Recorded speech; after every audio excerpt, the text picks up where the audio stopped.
What up, though?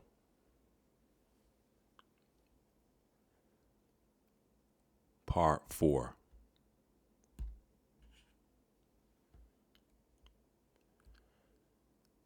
My brother, Sylvester, had been drafted into the Army in the early 1940s. He had served in both Europe and the Pacific. The armed forces were segregated at the time, and the black soldiers were assigned the less appealing jobs like maintenance and caring for the severely wounded.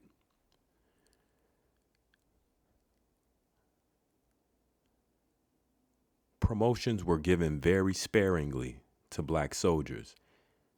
In other words, in the armed services, which were controlled by white racists, it was business as usual. This is Rosa's little brother, Sylvester McCauley. Rosa McCauley is her maiden name, in uniform during World War II. He's what she considers a black soldier, and given a less appealing job like maintenance and caring for the severely wounded.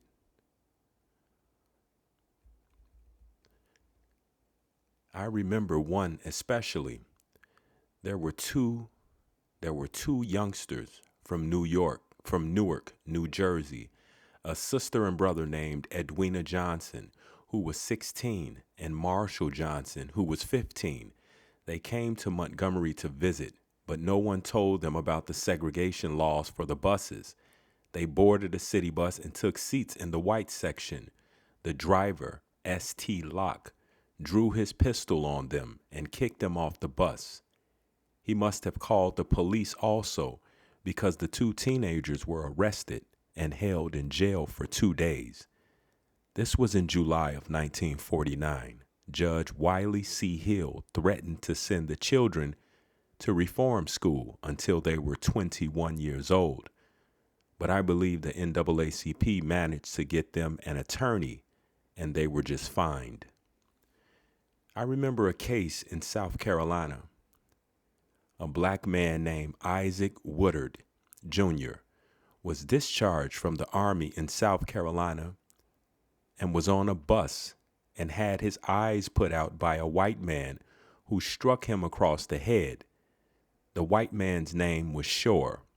The all-white jury was out just 15 minutes before they acquitted Shore. Shore's attorney had stated to the jury, "If you rule against Shore, then let South Carolina secede again." I remember 1949. By that time, I was both secretary of the senior branch of the NAACP, which was for the older people, and advisor to the NAACP Youth Council. I enjoyed working with the young people. The high school students were the largest group in the Youth Council. One of our projects was getting the young people to try to take out books from the main library instead of going to the little branch across town that was the colored library.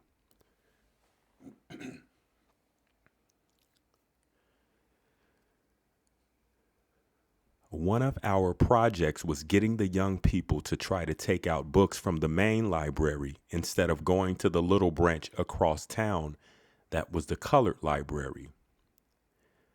So one of Rosa's projects was to stir things up and go to the, quote, white library, unquote, instead of going to the library that was built and that employed her people or people who look like her, therefore making that library a staple, making that library an essential part of their experience. They much rather go and stir things up. The colored library did not have many books. I'd like to know how many they had. And a student who wanted a book that wasn't there had to request it from the colored library, which in turn would order it from the main library. So there are protocols in place to get what you need. By the early 1950s, Mr. E.D. Nixon had stepped down as head of the Montgomery NAACP, but he was still very active in the organization. I did volunteer work for him at the office, just doing about the same thing as I done at the NAACP office. He liked to say that I was the secretary for everything he had going. I answered telephones and letters and kept records on all the various cases of people who came to him for help. I was doing tailoring at Mr. Salon Crettenden's shop, and most evenings when I got off, I'd go by the office and do some work.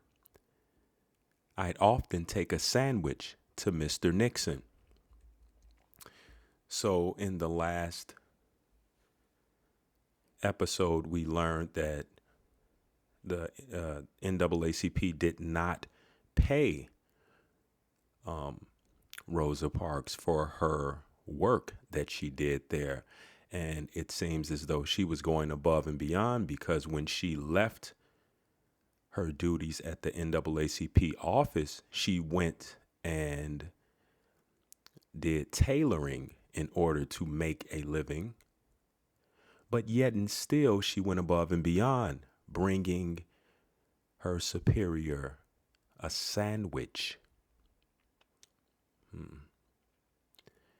It was Mr. Nixon who introduced me to Miss Virginia Durr. She was at his house, and he came by and picked me up to have me meet her, to take her to his house. When did Rosa go home?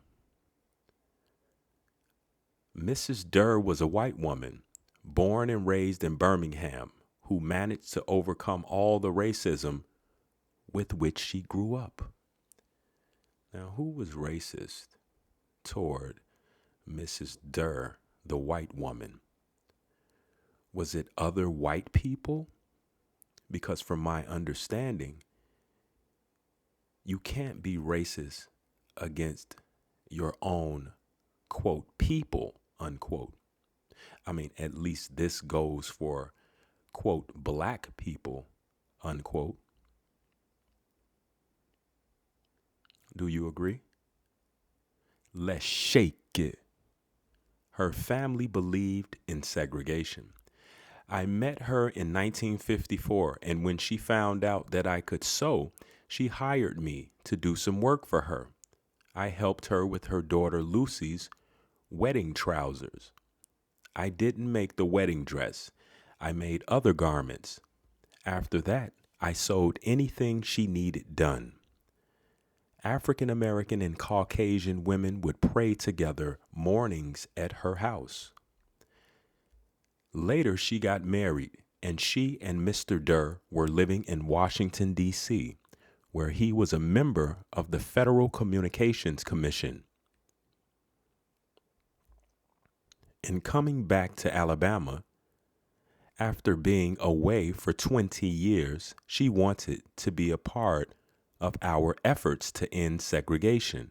The year I met Mrs. Durr, 1954, the United States Supreme Court handed down the famous decision, Brown versus Board of Education, that declared segregated education unconstitutional.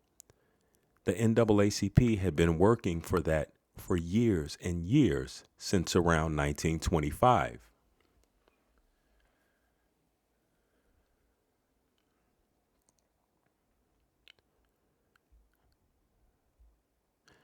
I would say that segregated schools would seem like the least of the issues.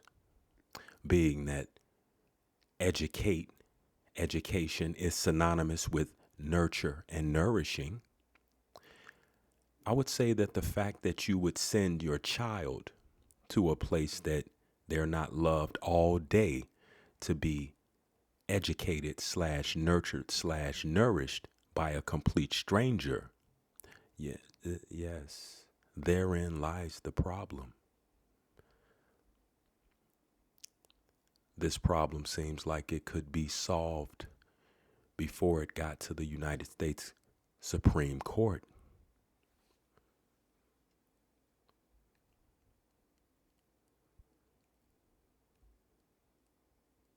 I was working for a family in Montgomery, doing their housework and looking after their little girl, who was about 3 years old and who had congenital asthma.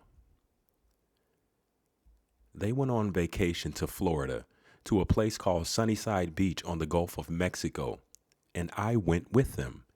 And I had this little play suit because I went on the beach.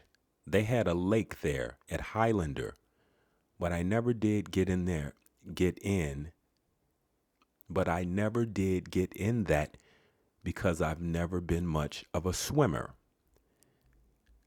I don't remember what Parks had to say about my going to Highlander. Parks is her husband. My mother had come from Pine Level to live with us after World War II ended, and Parks and my mother could get along without me. Wow. We see where her priorities are. I took a bus to Chattanooga, Tennessee, where a white man picked me up and drove me about 50 miles to Montego, Tennessee. A white man picked her up and drove her 50 miles to Montego, Tennessee. No segregation there. I don't think we talked much, but I was not uncomfortable. I was used to white people and I accepted them as they accepted me. The scenery was beautiful, and as we approached the school, I could see why it might have been called Highlander. It was on a plateau in the mountains that was surrounded by gardens and herds of cattle. Miles Horton was the man who started the school back in 1932 during the Great Depression. He had the idea that people could solve their own problems with the right kind of guidance. When he opened the school, he concentrated on the problems of oppressed white workers in the Appalachian Mountains. By the 1950s, he turned more to civil rights. I met a black woman named Septima Clark at Highlander. She had lost her job as a teacher in Charleston, South Carolina.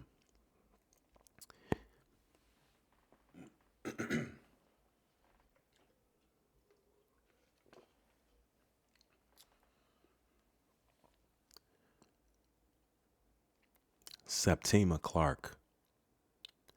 She was also a friend of Judge William Waits Waring, who ruled against the Democratic Party being a private club, so it would be open to everybody.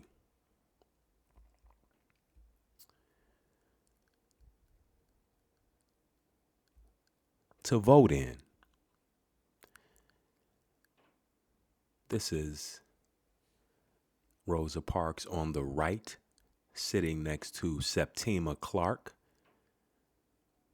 They exchange ideas at the Highlander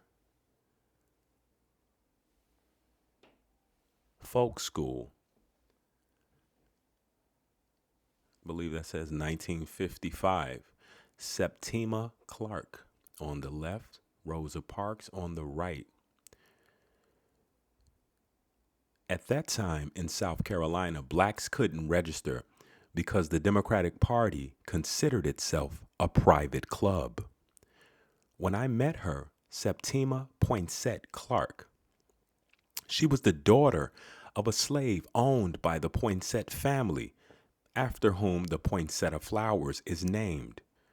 was in her late 50s and teaching citizenship classes at Highlander. She was in charge of the citizenship school, and her job was to teach adults to read and write and learn about basic citizenship as they could become teachers of others. Septima Poinsett Clark, the daughter of a slave owned by the Poinsett family, after whom the poinsettia flower is named. Let's cut to Ancestry.com, Septima E. Poinsett. This is the year 1900. Her and Rosa was pictured in 1955. This is in the year 1900, and this is Septima E. Poinsett, the 1900 U.S. Federal Census. She is 2 years old. She was born 1898, South Carolina. And let's remember that she was the daughter of a slave owned by the Poinsett family. This is Septima. She was the daughter of a slave owned by the Poinsett family. She's 2 years old, so she's in the home of her father and mother. And her father, Peter P. Poinsett, is the man who she says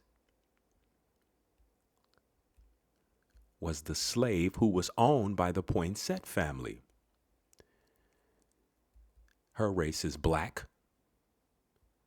She is the daughter of the head of the household. The head of the household, her father's name, Peter Poinsett.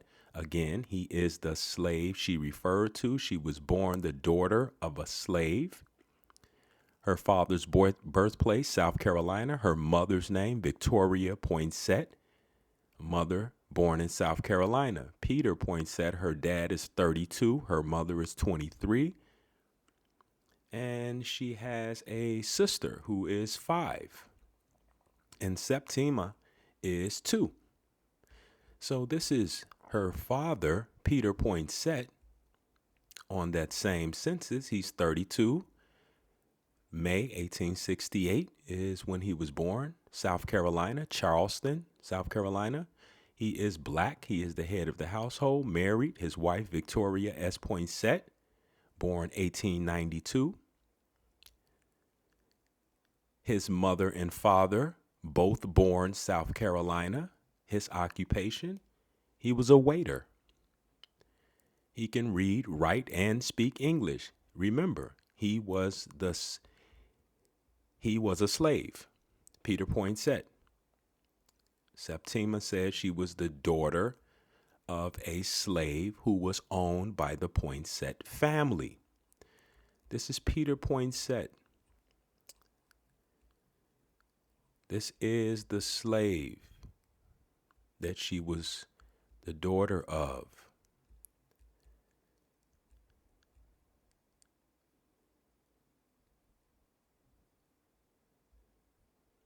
She also has a little brother who was just born about 5 months old, and his name is also Peter Poinsett. So her father, Peter Poinsett, the slave, born 1868, South Carolina.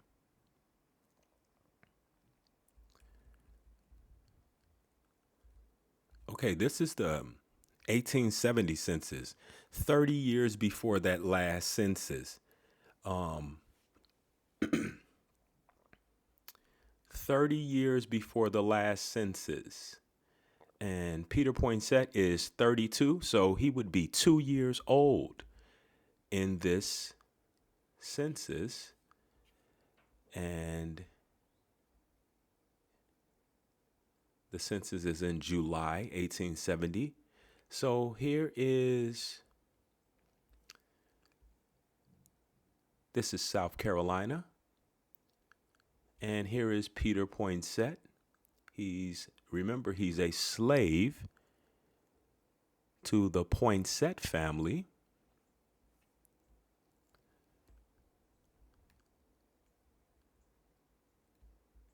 And here is the information from that census we just looked at. Peter Poinsett, South Carolina. He is black, male, inferred father, James Poinsett, inferred mother, Nora Poinsett. His father is 24, his mother is 22. He has a brother that's 3, and he is 1, and he's about to be 2 years old. And Miss Rosa Parks said that Septima was born to a slave who was owned by the Poinsett family. And as we see here, he was born to his father, who was James Poinsett, his mother, Nora Poinsett, his brother, who was 3, Thomas Poinsett.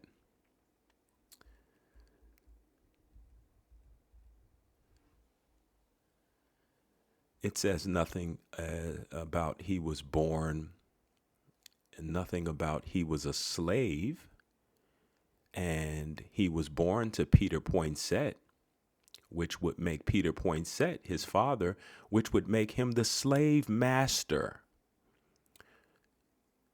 Now, why would she say that he was born a slave? Well, when we think about the fact that words have meanings, slave being synonymous with laborer, worker, employee, if his father had a farm,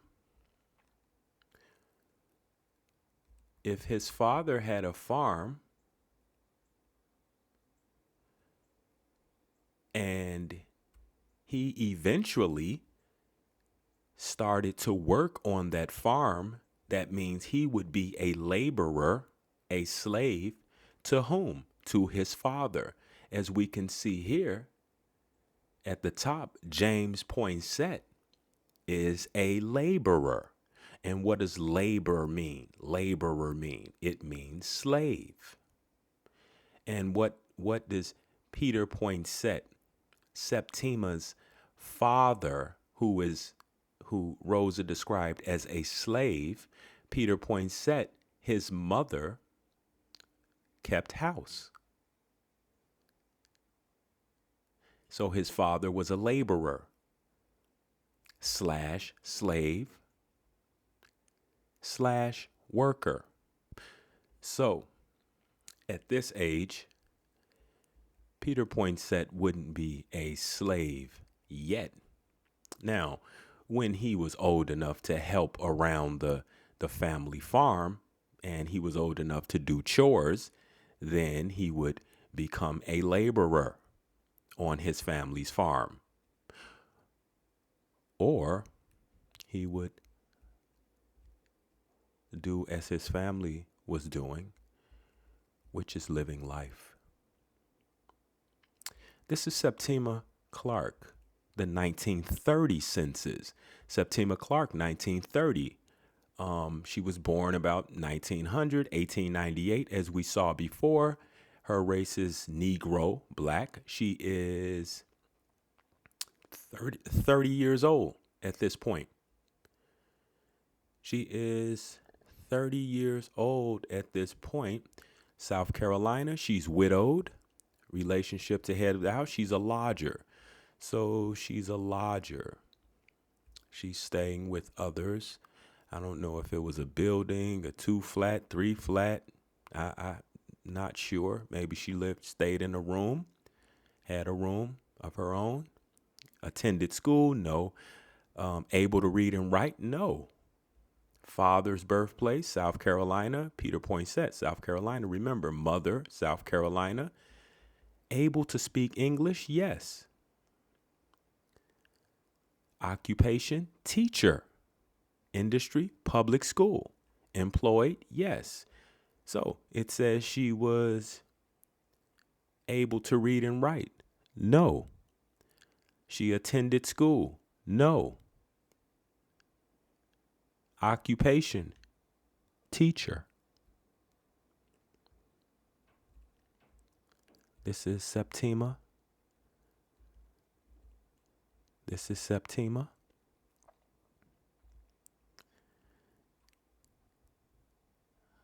This is Septima right here.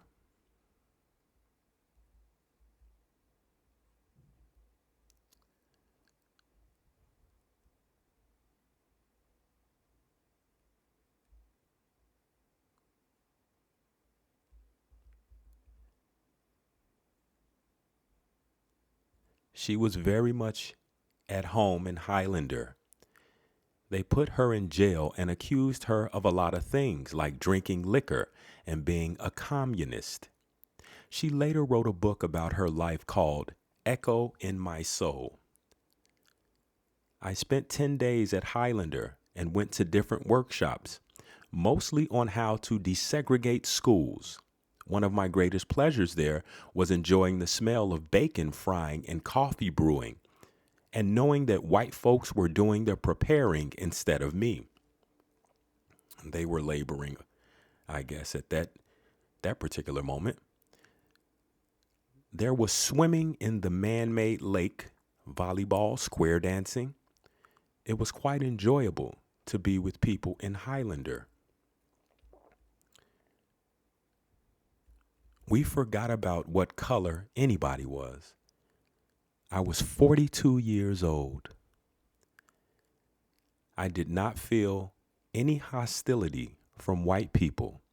I experienced people of different races and backgrounds meeting together in workshops and living together in peace and harmony. I was 42 years old.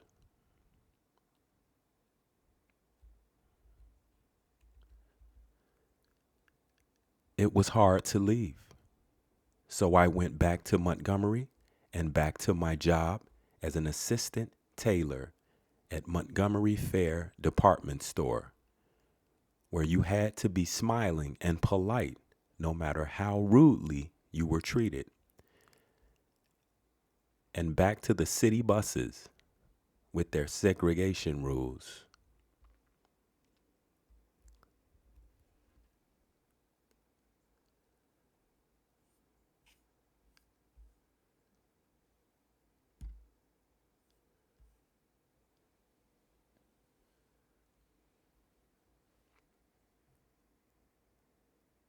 Rosa Parks was 42 years old,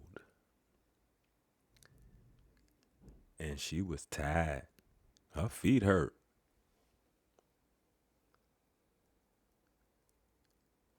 Do the right thing.